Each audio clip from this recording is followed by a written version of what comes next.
Good evening, everyone. I truly hope you're having a wonderful night, or day, or weekday, or weekend. I appreciate you all being here.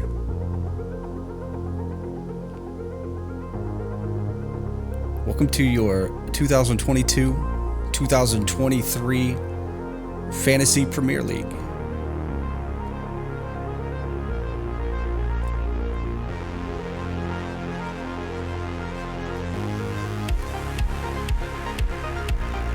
I guarantee you've never been part of a league exactly like this one before. We've got contracts, salary caps, an auction draft, $800 on the line for those of you who do well, an embarrassing forfeit for those of you who do not do so well. We're going to go through it all tonight, so I won't keep you too long. Just some quick introductory things to get you familiarized with the league itself. Let's kick it off.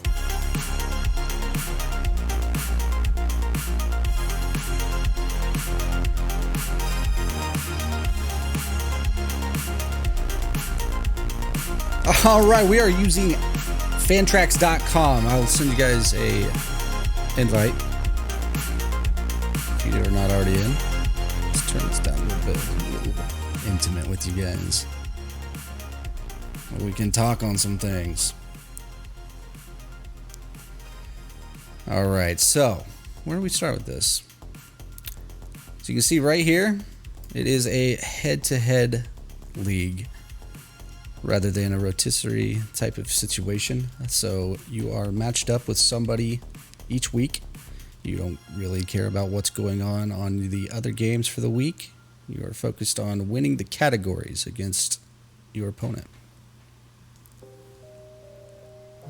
The categories are...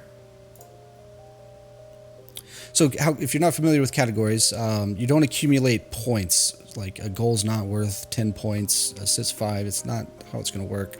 It's a little bit different from fantasy football, and there's a good reason for that. We will get into that when we look through the roster setup. But you're not necessarily worried about points so much. Each stat is its own category. And you want to rack up numbers in that stat. So this is goals. Whoever has the most goals on their team wins that category. So this will highlight. Goals are actually worth 2. It's one of the higher ones.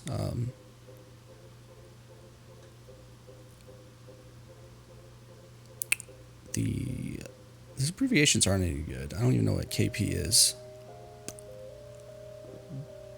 I've got it listed in our Discord, but KP, something we'll have to get used to, or I will at least. I can tell you what most of these are. KP, I cannot remember at all. Key passes. It's key passes.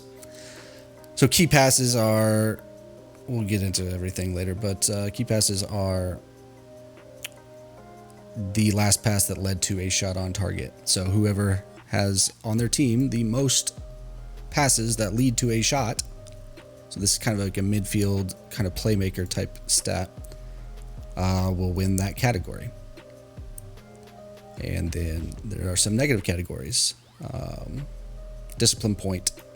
So these are fouls.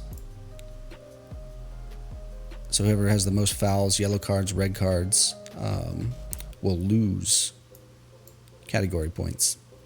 That's just kind of a basic way of how categories work. Just to give you an intro of what's actually happening with this league. Head into the players section. This is interesting. So each player is rated based on the categories we are using to score. This is kind of a scout rating. If you're not familiar with a certain player, you can basically use this to get a general idea.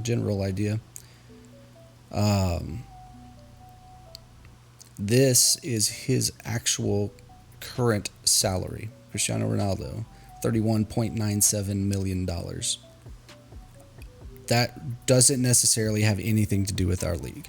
We're going to go through an auction draft, and whatever the winning bid is going to be the player's new salary for his team. This is a good starting point. So if we're in the actual auction and kind of see that someone's going for a little bit less, maybe you didn't think Jadon Sancho is worth $21.71 million. He probably isn't, because United overpays their players, but you might want to drive up the bid a little bit so an owner doesn't get away cheap. So this is a starting point. This is really how you should kind of rate players that you don't know, beyond rating them yourself based on stats. Come on. Ooh.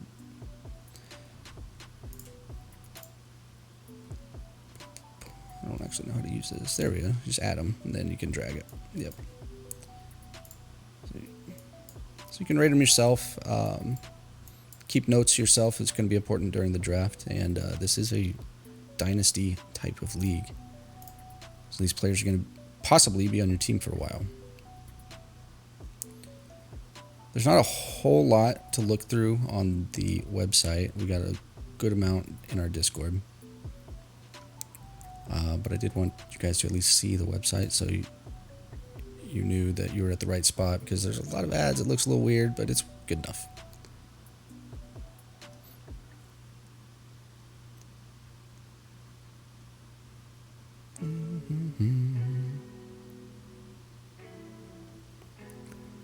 So that's really all we need from the website right now. Let's see what Discord's got for us. This is probably where you'll find most of the useful stuff in the beginning. The website's great. It has everything on it, but it's kind of hard to find at first. But you just click through our Discord and you'll be well on your way. So, first rule of the NPF Premier League: there'll be no player name puns as team names. I swear to God, if I see that, you're going to get a message. We could do better than name puns. Those are so done from 2001. Like, make your team seem reasonably like it could exist. Number one rule. Drives me nuts. You can change these, but, no player name puns. Hate that. Hate that. Number two. We are intolerant to intolerance. Racism, sexism, and homophobia have no place in this league. Please. Don't have to repeat that. You can kind of read through these yourselves on this. Another important. The last place finisher will complete the forfeit each season or pay each team's $100 entry for the next season. It's your choice. You can pay the $800, or you can go along with the forfeit that we've decided on for the season.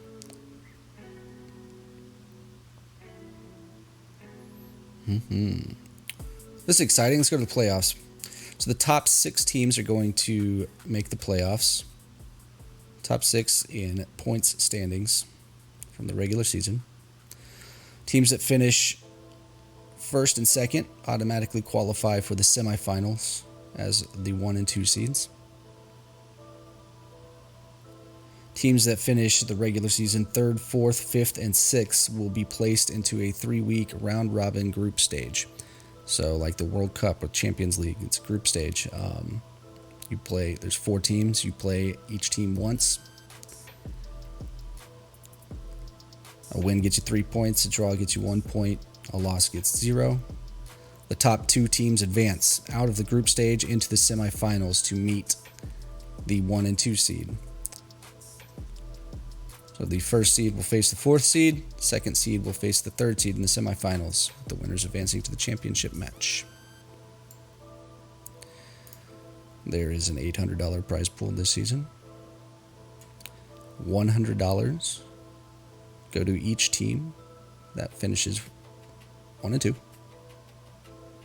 So in the regular season, if you get to skip the group stage, go straight to semifinals, you've earned yourself $100 each.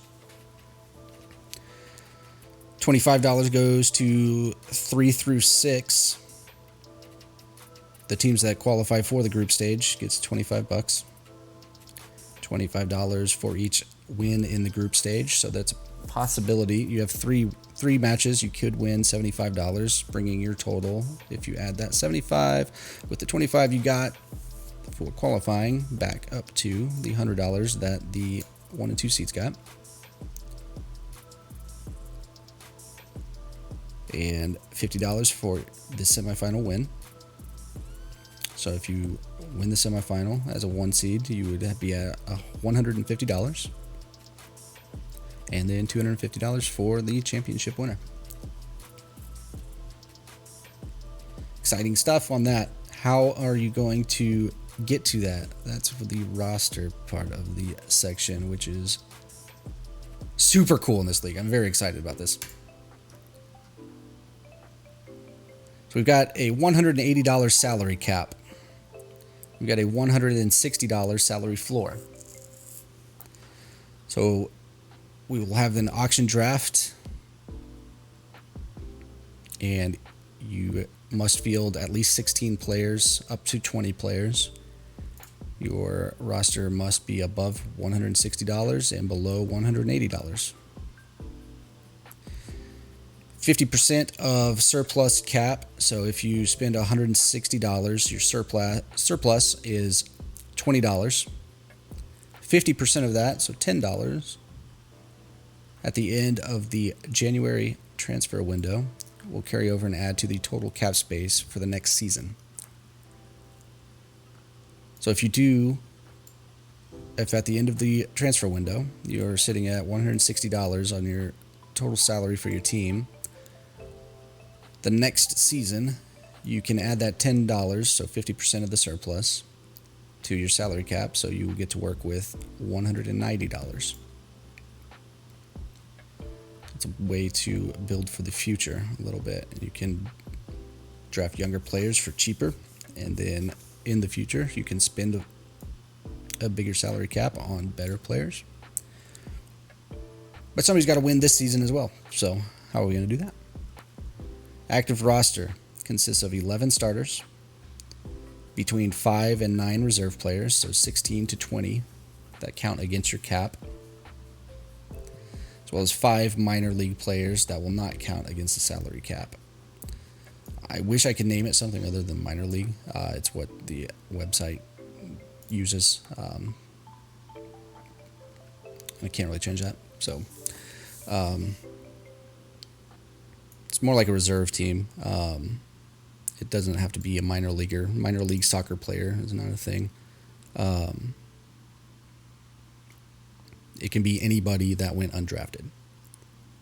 You can stash on your minor league roster, and they do not count against the cap.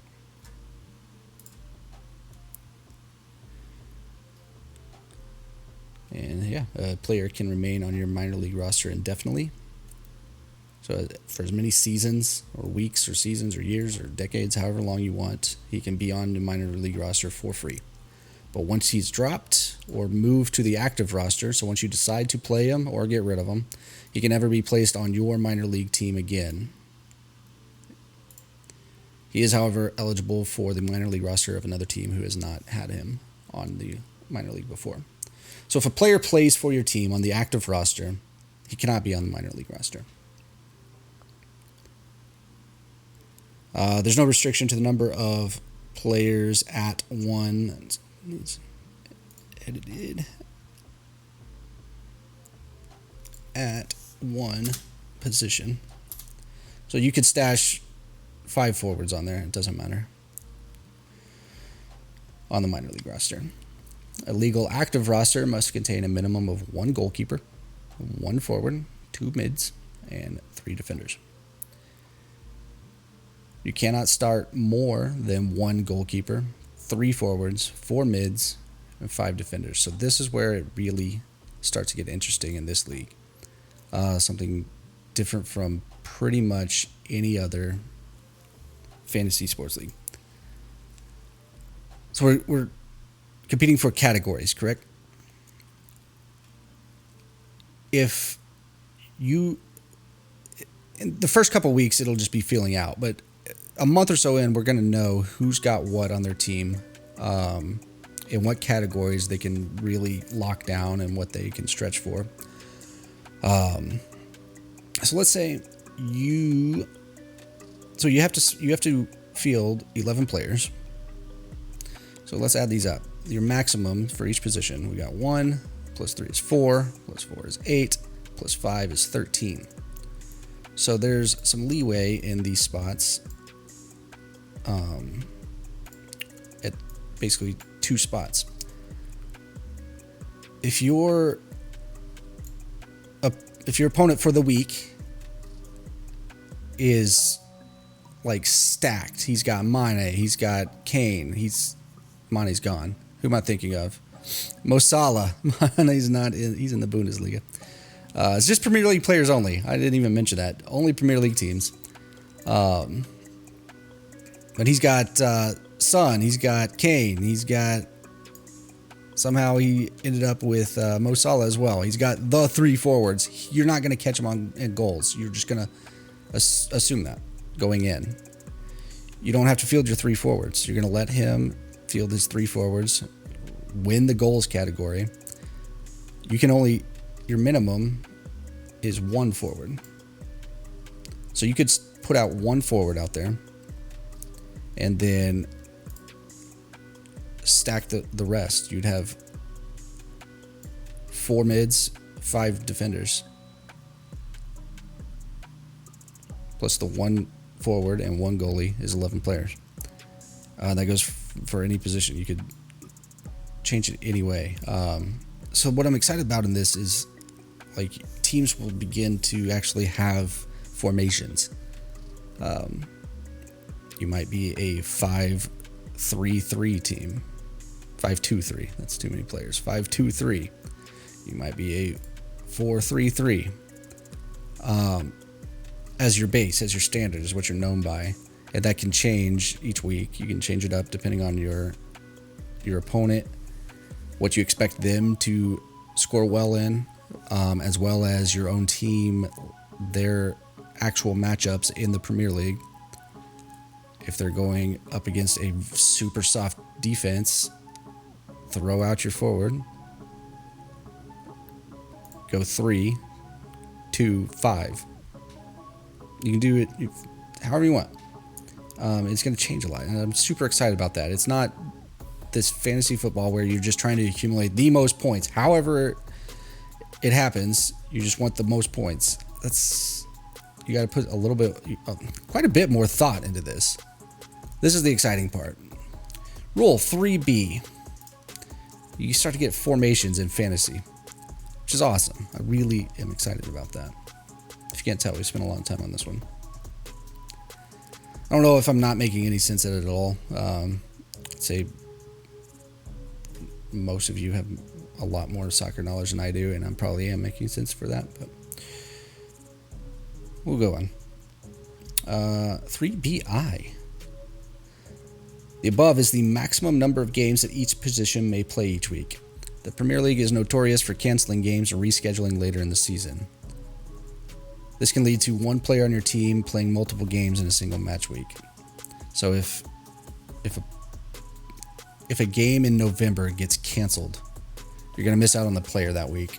You'll have to, 1, see it ahead of time and be able to insert somebody else into that position, which you won't. You shouldn't miss the position. You'll just miss a starter that you would prefer to play. But later on in the year, they backload the schedule. So in April, that same player, that game is going to get rescheduled, and he'll have 2 that week. The way around that, that is automated in the website, so we don't actually have to keep tally on it. There's no limit to how many games a certain player can accumulate stats for each week. So you could get Cristiano Ronaldo could play 2 games in a week. He could play 3 games in a week, but each one of those is going to count towards your starting spot. There's no limit to how many games a certain player can accumulate stats for each week, but this is regulated by the total number of matches a certain position can be used for each week.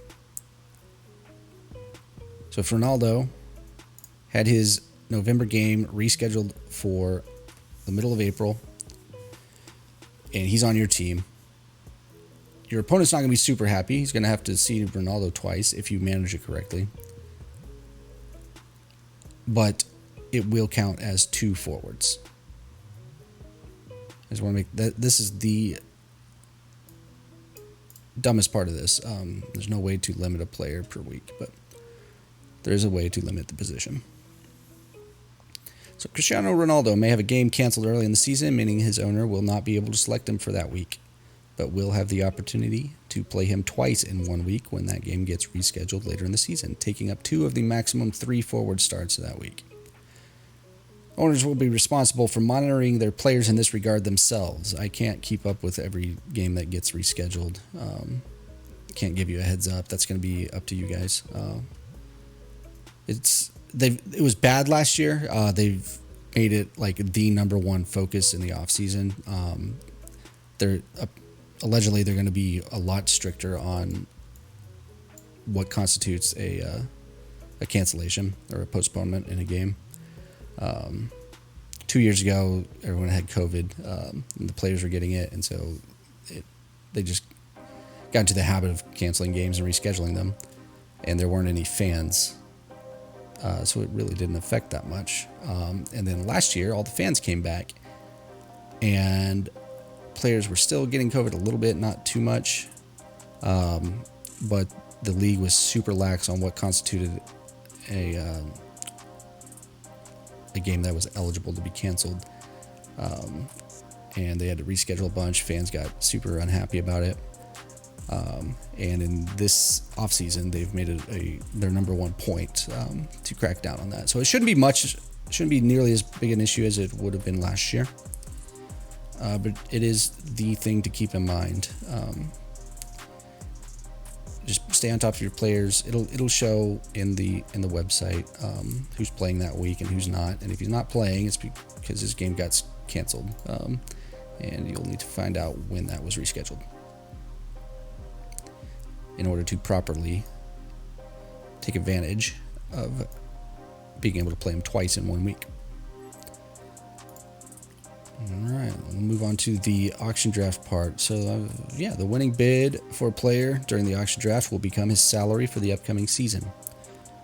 A player's salary follows him through trades and if he is dropped to free agency. So, if you trade the player, if you trade for a player, you're essentially trading for his contract, just like it should be. Just keep that in mind. You need to manage your salary cap if you want to trade for players. So if this incoming player is going to put you over the cap, you'll need to drop somebody, put you back under it. Each team will fill a minimum of 16 and a maximum of 20 spots on its active roster during the auction draft. The minimum bid for a nominated player is $4, and bids can increase in increments of 25 cents. So I just essentially look at this. We've got $180 million, minimum bids $4 million, increments of $250,000. We just knocked off a bunch of zeros. Keep it easy. Minor league roster spots will not be filled during the auction draft. They will be taken care of through free agency bidding at any time after the draft completes.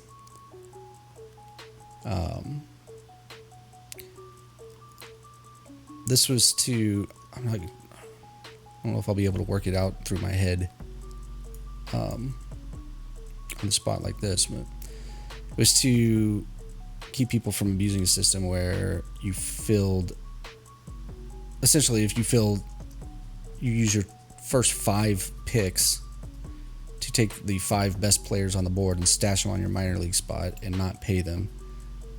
That's what this is getting rid of. So you have to fill your active roster, and we will end the draft before we can fill the minor league spots. So theoretically, those 5 best players will have been bid upon. If they haven't been, then go ahead, you get them for free. Each team will be given $100 dedicated to free agent bidding. This does not stack on top of your salary cap.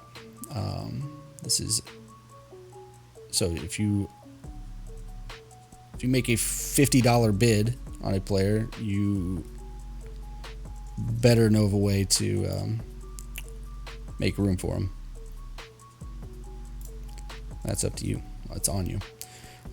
This amount is tradable amongst teams. Minimum bid for a free agent is $2. I'm leaning on making it $3, so it is still a discount. You could let somebody go in the auction and gamble on him going to free agency, but this might be a little bit much. So right now it's $2. Could be $3. We'll see. We might have a vote. See what people think. Winning bid will become the player's new salary. Free agent claims processed at 3 p.m. Eastern Time every Tuesday. A player becomes locked in his roster spot 30 minutes prior to his game time each week. So some players might play on Saturday at 9 a.m. So that player will be locked. If he's in your starting spot, he'll be locked as a starter at 8:30. If he is in the what's it called, reserve? Yeah, reserve spot. If he's in that spot at 8:30, he will be locked there for the week. And then some players play on Sunday, so they won't lock until the next day. Each match week runs from Tuesday to Monday. So Monday games are part of, it's kind of like our football. Monday night games, part of the same week.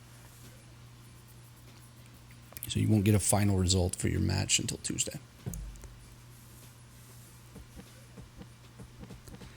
All right, this is the contract message. So each player added to your active roster is automatically given a short-term contract expiring on June 1st. So let's see what that looks like. This is a part of the website that you don't have access to, but it's worth seeing. So when you sign a player, he will automatically receive defaults to a short-term contract expiring on June 1st. Pretty easy, straightforward. If you drop that player, there is no hit to your salary cap.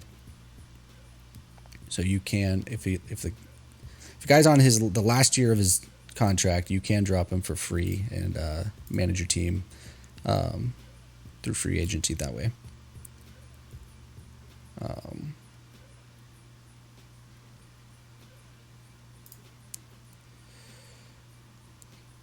Each team will have the opportunity to sign its players to extended contracts to remain on the team longer than the current season.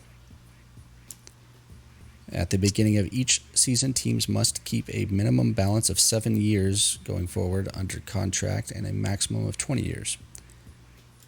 Trades during the season may take a team above or below these numbers. Teams will need to restructure contracts in the offseason to be in compliance for the next season. Going under the minimum is much easier to deal with than going over the maximum because you can just extend a guy. If you say you are sitting at 7 years this season, you trade one of your 2-year players, and you are now under the minimum contract balance. You can just sign somebody else to 2 years or 2 players to 1 year and get you back up to the minimum. That's no big deal. Going over the maximum is a harder problem to solve. If you are already at 18 years and you trade for a guy who's got 4 years left on his contract, at the end of the season it brings him to 3 years. You'll be at 21 years. And the reason that's a problem is if you look at this, you can't just drop players that have years left on their deal for free. You can drop them, but you will be paying for it. If he has 5 years, if you sign a guy let's say you in this auction draft, you get Cristiano Ronaldo, and you sign him for 5 years until he's what, 42, 43? How old is he? Don't do that. But let's say you do. You sign Cristiano Ronaldo for 5 years, and he moves to the Bundesliga. He's on Bayern in September. You're stuck with the contract that you gave him. You could drop the contract and make space for him, but you will pay 100% of his salary this year. And you will be off the books next year. Same goes for a 4-year deal. So let's say you got him this auction draft, and he sticks through. He's on United through this season, but he doesn't perform that well. We roll around to the next season, and he's now on a 4-year deal. And you're just not feeling, doesn't really have a space on your team anymore. You're still stuck with that full salary for the season. You can drop him, but you're going to pay the full salary. Players on 3 years deals, you can drop and pay 80% of the salary. 2 years, 65%. And then the short-term guys, on their last year of their deal, you can drop for free. So always keep this in mind when you're signing players to extensions. You do have to sign up to 7 years. You can split that up however you want. If you get Erling Haaland and you think he's going to be great, he probably very well will be, and he'll probably be there for a while. You can snatch him up. That will take up 5 years of your 7-year budget, and you only have to sign one other guy and be on the hook for 65% of his contract for the 2-year deal. Is Toby coming in? He'll be here shortly. Just keep that. This is one of the best ways to really screw up your team, is offering guys on long-term deals. You might get Erling Haaland for $10 million, $10 in the draft for some reason, and you want to lock that contract down, that salary down. Like, by all means, give him the 5 years, but you just be aware you're on the hook for this amount of the salary until he gets to his final year of the deal.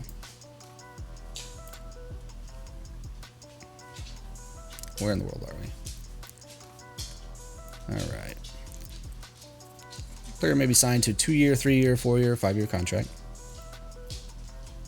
The player's salary will be raised each season under contract by 5% first salary year. So the salary that you get him in the draft for is what it's going to raise by each year. So if you get Erling Haaland for $10 in the draft, then 5% of that will raise his salary to $10.50 the second year, and another 50 cents for year 3, another 50 cents. It's not per year. It's tough to make this make sense, but it could easily be misconstrued as he's $10 this year, and then 5% makes him $10.50 year 2, and then 5% of $10.50 is $11.75 something in there. But that's not how it is. It's just 5% of whatever you sign him for the first year. So you get a little break on that. And owners may choose to exercise a 3rd-year option on players signed to 2-year contracts, extending their service 1 season on a salary 20% greater than the originally signed salary. So the reason I don't expect very many, if anybody, to do this, it is an option. It is the option deal. It's here in case you got somebody for a pretty decent, like a pretty good rate in the auction, and you signed him to a 2-year deal, and then during the season he really outperforms his contract, and you don't want to lose him to restricted free agency, which we'll get into, then you can pay the 20% of his contract, which is more because you would, at this point, 20% of his contract to lock him in for the third year. Had you had foresight, you could have saved money. You could have signed him to a 3-year deal and paid 15%. But this is kind of a reactionary deal. He's outperformed his contract by quite a bit. You want to keep him around, and you decide at the end of his second year to extend him once for 1 season at 20%. And that way he does not go to restricted free agency, where the other owners in this league will try to drive up his price. So each player whose contract expires will become a restricted free agent. Restricted free agents will be bid on before the new incoming player auction in the offseason. So there will be a bidding process for each player whose contract has expired this past season. The player's previous team has the opportunity to match the winning bid in order to retain the player on a new short-term contract that can be extended, or choose to let the player go to the winning bid. So you've got Cristiano Ronaldo for 2 years. You got him for $10, and you decide not to exercise his option deal. You don't think that he's going to get bid up that much by the other owners. And he enters restricted free agency at the end of the year, or at the end of his second year after the 2-year deal expires. He goes into the restricted free agent auction, where each team has the opportunity to bid on him. And let's say somebody bids $15 on him. That's the highest, and then the auction dies off. So the winner is at $15. As his original owner, you have the option to match that $15 and keep him. So you got him for $10. He went to restricted free agency.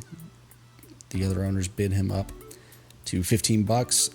You can choose to keep him for $15 and sign him to extended contracts or not. Or you can choose to let the owner who bid $15 take Cristiano Ronaldo off your hands.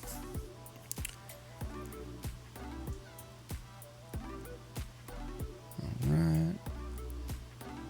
That's basically it. I'm sure I've got this sinking feeling that I've got one oversight. I cannot remember what it is. It is 1:30 in the morning. And yes, it is 97 degrees at 1:30 in the morning.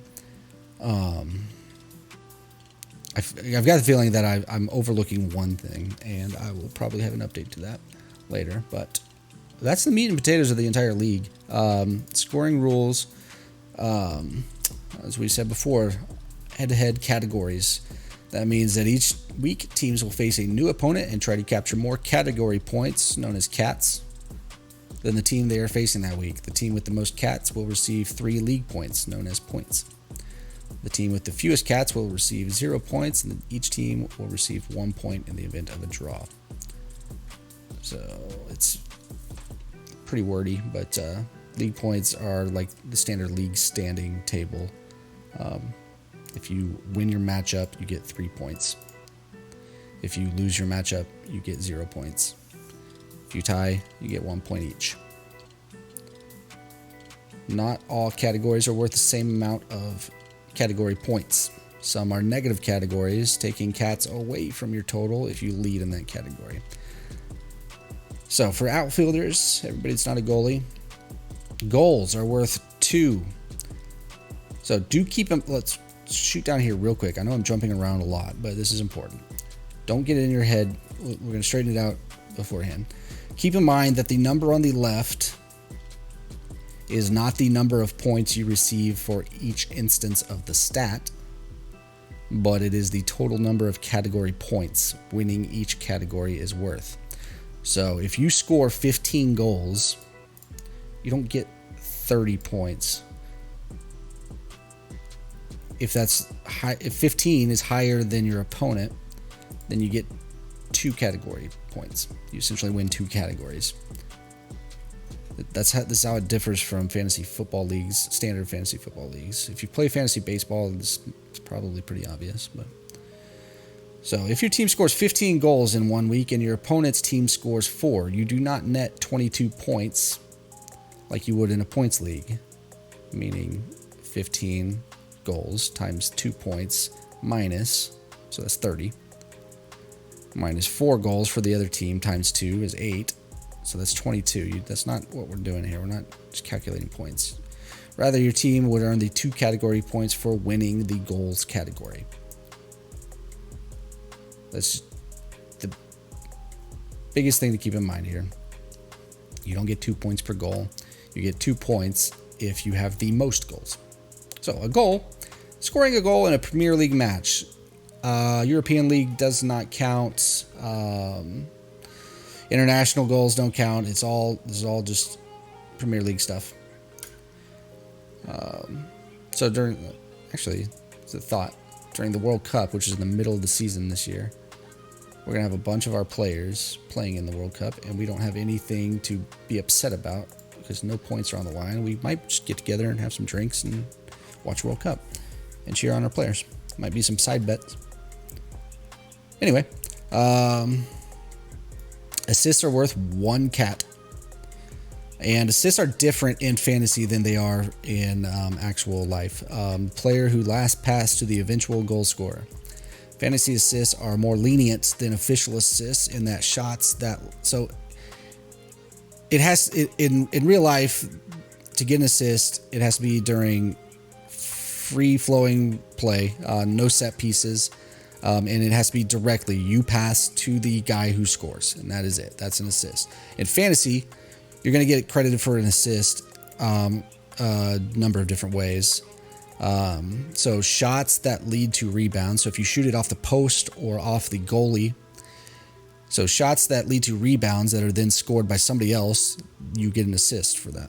Shots blocked by defenders that are then scored, you get an assist for that shot that was blocked, if it gets scored.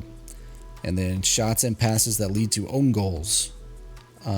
So you're not getting nothing if you basically score the goal, but the Harry Maguire ends up heading into the back of his own net.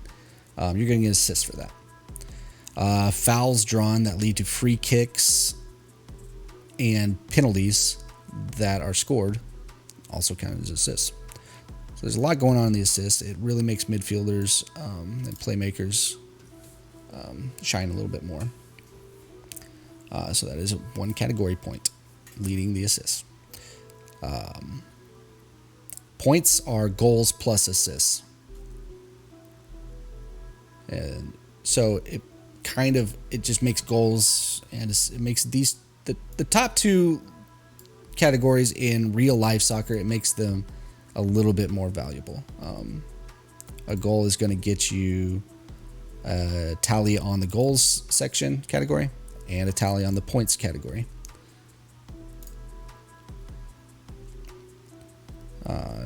We got shots on target is worth 1 category point, so all goals count as a shot on target, regardless of if it was on target.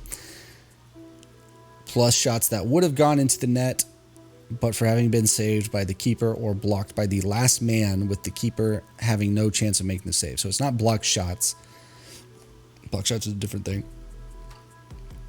But if the keeper is dove for one, it gets rebounded to your player, he shoots it, and it gets blocked by the last man in defense. It's not saved, but it was blocked. It's a shot on target. Worth 1 cat. Key passes, the final pass that leads to a shot on target. Really helps midfielders. Big chances created. Passes which led to a clear-cut scoring opportunity.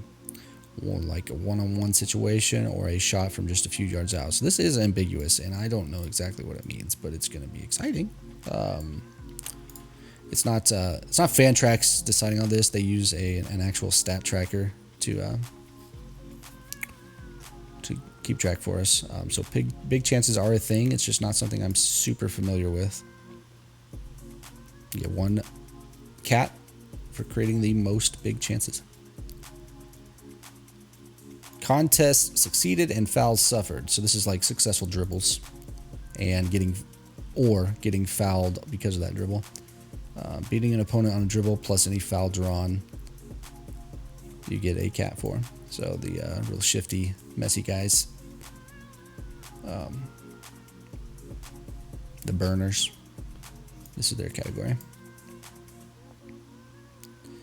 Tackles 1 and block shots. Lumped together into 1. I did have it separated, but it made defenders worth too much, so I added them together. If you look at the players section of the actual league, it's pretty well divided. Allison's a goalie. We got a forward, a mid, forward, and then the first defender, Trent Alexander-Arnold, coming in at 7th. Not too bad for a defender, considering you can have 5 of them on the field. And then João Cancelo, 13th. And Andrew Robertson. We've got 3 defenders in the top 20.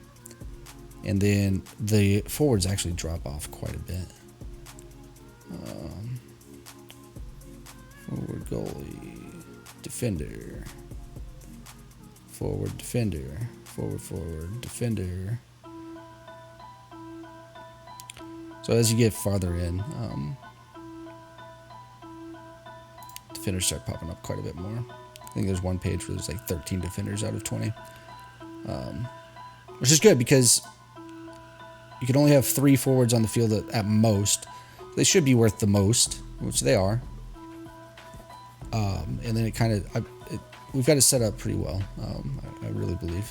I don't know how we got here, but interceptions. Oh yeah, they were worth too much. Defenders, with this separated, tackles and block shots in 2 separate categories. Defenders were like stacking up way too high, especially considering you have 5 of them. Intercepting and pass gets you a tick on the interceptions category. Most interceptions for the week, and that's you 1 cat. And then defenders only, clean sheets. So awarded to a defender who played at least 60 minutes and whose team gave up 0 goals that entire game. Only applicable to players who played in defense in real life, regardless of fantasy position. So there are a few players where you can play like as midfielder or defender. If you play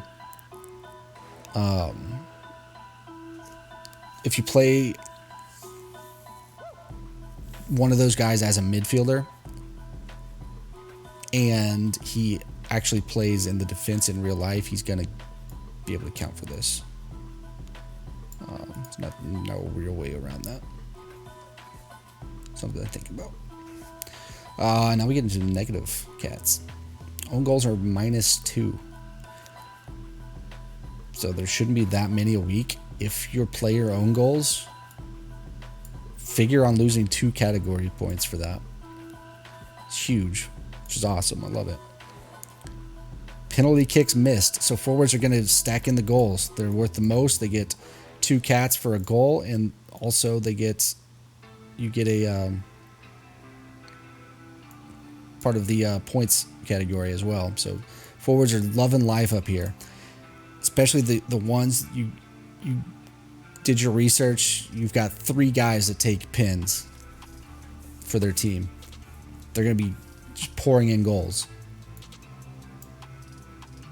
If you miss a penalty, this does, well, actually, it does go for PKs at the end of the match, but that it's not going to come into play in our league because we're just using regular season. So, but you miss a penalty, probably not going to be that many happen all week. The likelihood of your opponent also missing a penalty is very low. -2 cats. Discipline points is the total accumulation of fouls. So fouls are 1, yellow cards are 3, red cards are 6. The total of all of that for your entire team, whoever is leading in that, loses 1 cat. I really like this one too. I really like the aggressive guys, and it's really funny to penalize them for getting a yellow. I just love it. Big chances missed, so the same up here. So if you create a big chance, your playmaker creates a big chance for the striker that's getting all these freaking goals. Say he misses one of those. You missed the most in your matchup, you're losing 1 cap. So keepers get... Figure on, you have... Each team is only starting 1 keeper. If he gets a clean sheet... If both of them get a clean sheet, we're going to split that cap. But if your keeper's on the field for 60 minutes and the team gave up 0 goals that entire game, you get a clean sheet. There's only going to be 1 up for grabs on each team. If you get it and your opponent doesn't, you get a cap.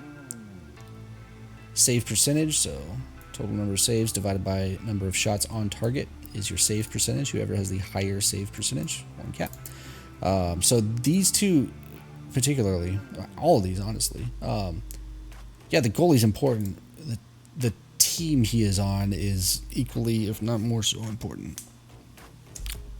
You want to find defensive backlines that just park the bus.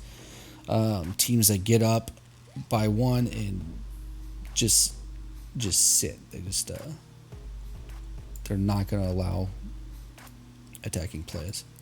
That's really what you're looking for in your goalie. Because you might get the clean sheet. Your save percentage is going to be theoretically higher the fewer saves you have to make. You could be at 100% for a game. And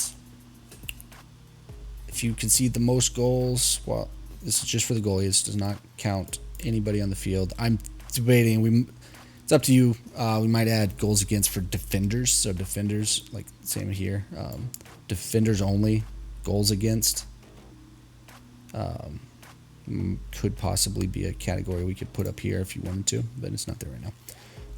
Right now, goals against only count against goalies. And whoever concedes the most goals loses 2 cats. So if you sweep the goalie section, you get a clean sheet, highest save percentage, you get 2. Your opponent concedes a goal, -2. So that's 4 points, 4 cats. Sorry, I'm already getting confused. 4 category points that the goalie is responsible for at maximum. Whereas the rest of your team, I think it's around, was it 13? 2, 3, 4, 5, 6, 7, 8, 9, 10, 11. No, it is not 13. 11 positive if you sweep. And then if your opponent really dicks up. So 11 plus 6, so it's 17. 17 total. 4. Feels about right.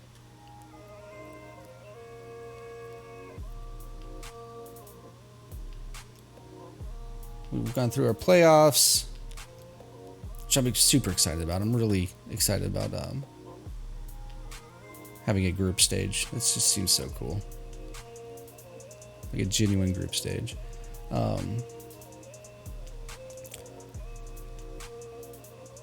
I just hope we get the participation from you guys, because this could be really, really fun. If we keep it at 8 teams, 6 get paid, and then there is a pretty substantial forfeit for the last place finish. It keeps everybody wholly engaged throughout the season.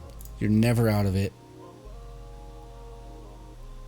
To qualify for the group stage, win some money, and who knows from there, you could get up to $400 if you just make the group stage. And then the 7th and 8th place teams are trying their hardest not to finish in last place. All while keeping in mind that you've got to plan your roster for the future with your contracts. Your salary cap has to be in line. I'm excited. And yeah, if you guys have any questions at all, we got a transfer list. This is kind of just who's up for grabs and who you're looking to find. You can paste it here. Records will go here. But I hope to see you guys. Hope this turns into something massive for us. I'm really excited about this. Let me know if you have any questions at all. Get in the Discord immediately. Talk some trash. Have some fun. Season starts August 5th. All right, you guys have a good night. Thank you very much.